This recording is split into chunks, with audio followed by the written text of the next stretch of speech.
Hey YouTube, PD2 Finger here. An update on this computer repair situation. I attempted to reball the GPU on this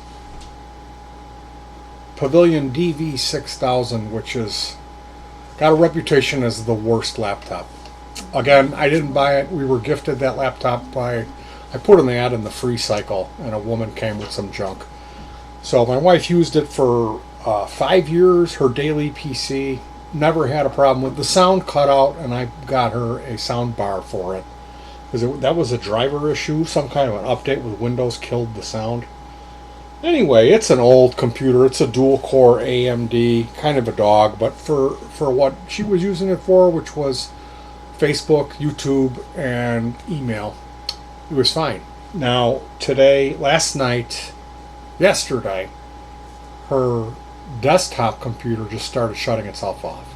So I replaced the thermal paste in that machine, and it brought it back up to it's running now. Although there's some bad caps on the motherboard.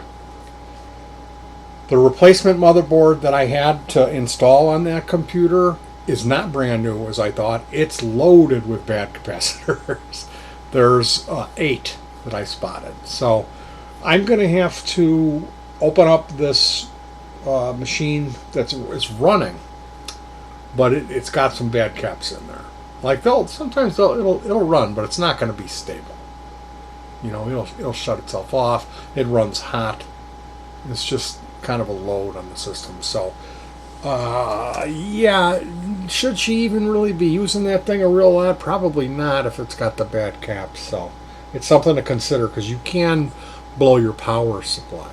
So I need to determine what value the bad capacitors on the functioning computer are, and check my stock or order those obtained capacitors. And then it's going to be tear the computer apart, pull the motherboard out, pull the caps out of it, install new caps. So that'll be a video. You'll get to see me replacing capacitors on a computer motherboard, which I've done many times. We don't go to Best Buy. We don't buy computers new, so we're very familiar with fixing stuff like that. We fixed a bunch of video cards and motherboards doing this. So the laptop, last night hours and hours of playing around with it, and then today completely ripped it all apart. It's right now it's 10 after 4. I got up at 10 a.m. So that's what, 6 hours of working on it.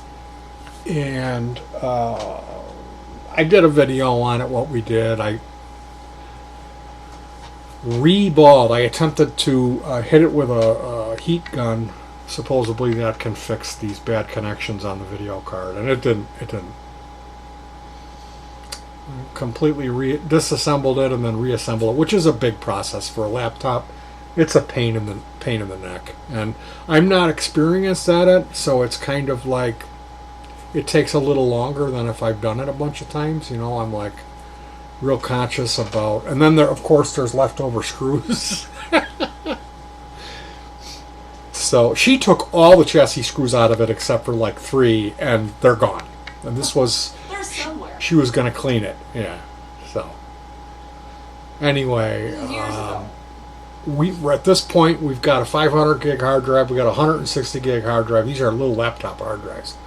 We got a couple of RAM sticks. I've got power supplies for laptops. So I'm looking for old janky laptop.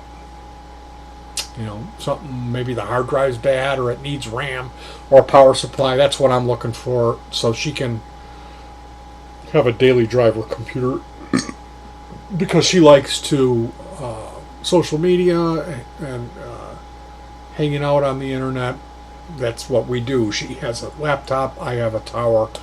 So yeah, has there ever been a time where we kind of had to cut bait and get rid of a laptop, a machine? We never had a laptop, really. This was the one laptop we had. I mean, I've got a couple of really old ones, like Windows 95. I got a Windows 95 one,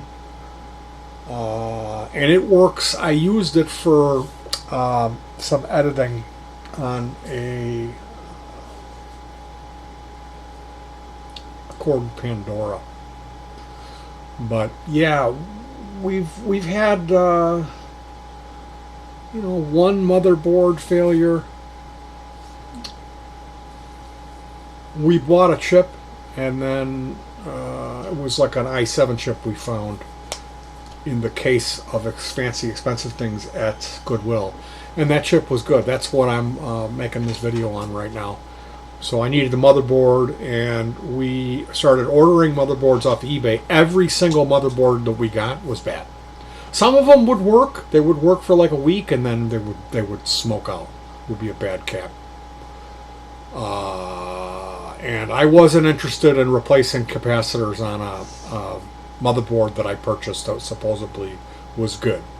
So that's my advice to you: is as far as buying used motherboards on eBay, I would say don't do it. Don't do it. People sell them. People, they get bad motherboards and they sell them. They don't throw them in the garbage.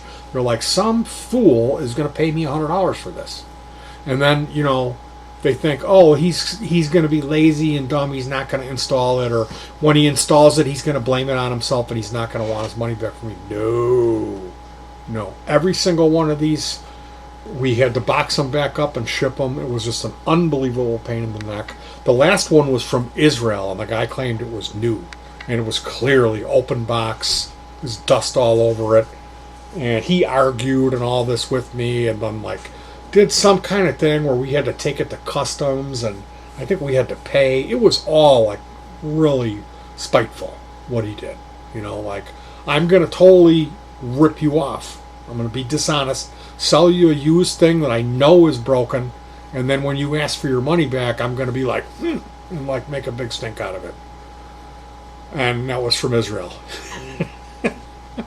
all four of the other ones, or all three of the other ones, were not any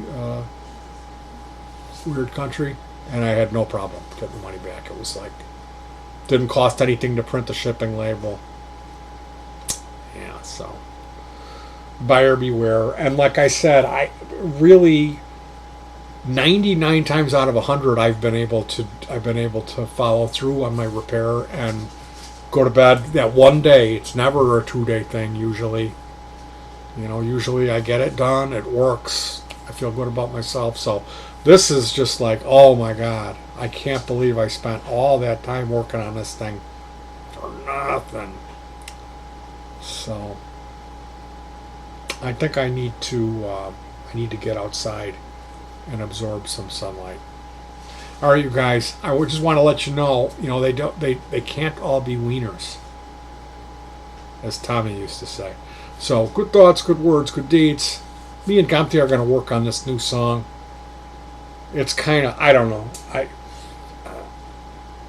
Hopefully we can turn it into, polish that turd. So I got that to look forward to. And then chicken and rice dinner tonight, which usually is pretty good. Gamti's mom's recipe, no peak chicken. If you peak, it tastes terrible. All right, I'll see you guys. Peace. It's actually